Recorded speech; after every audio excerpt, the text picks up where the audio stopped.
Alright students, let's start with the pteridophytes. So these pteridophytes are the true land plants or the terrestrial plants which originated on the land. As the bryophytes, they originated from the oceans, but these originated on the land. So these are called as true land plants. These pteridophytes are called as true land plants. True land plants. Their habitat, they live in damp, cool, shady and moistured environments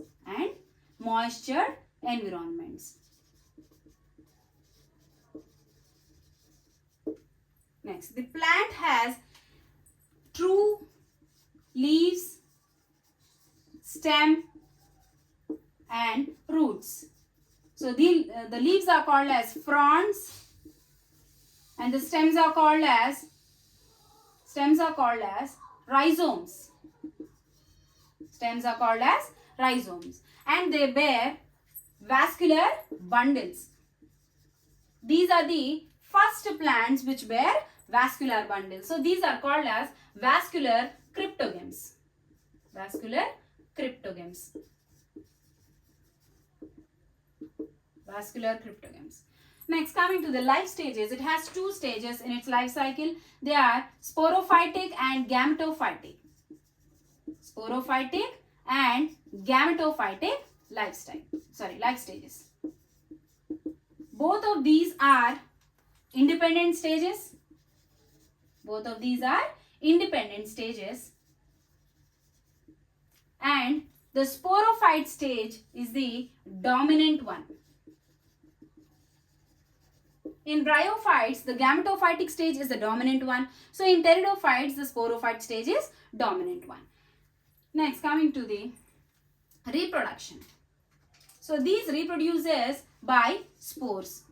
The pteridophytes also depend on the water for their reproduction. The spores are produced on leaves, under the leaves. So these are called as, or the leaves that which produce the spores are called as sporophylls.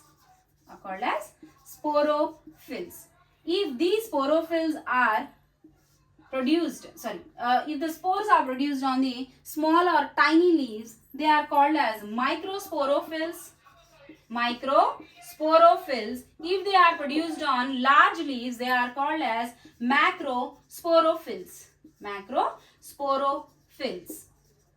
Example for microsporophylls are, microsporophyle is Selaginella and example for macrosporophyle is fern. Next, coming to the sporangium. The sporangium which produced under the leaves from which the spores are produced is of two types. One is leptosporangiate and the other one is eusporangiate.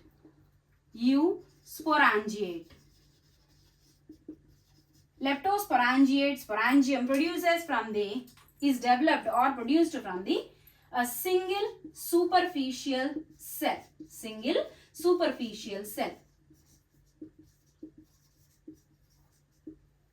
Next, eusporangiate. It is developed from a group of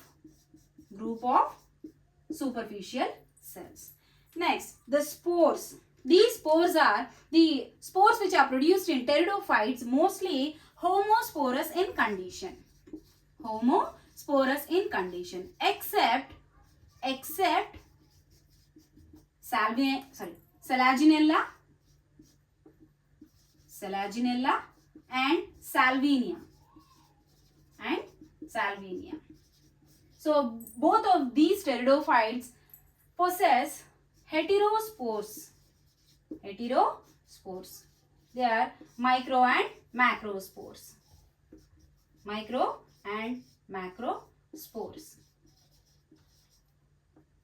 Okay. So now coming to the life cycle. The life cycle of a pteridophyte has two stages, as we already said, gametophytic and sporophytic. So the life cycle starts from the sporophyte, but in bryophytes the cycle starts from the gametophyte. So in the pteridophytes, let's start with the sporophytic stage. So this sporophyte produces spores on meiotic divisions. Meiosis. By meiotic division, spores are produced. So these spores, which are haploid, sorry, this is the diploid sporophyte. So this diploid sporophyte on meiosis produces spores which are haploid in condition. So this haploid spores, they produce gametophyte, which is in haploid condition. So these gametophyte develops or produces male and female gametes.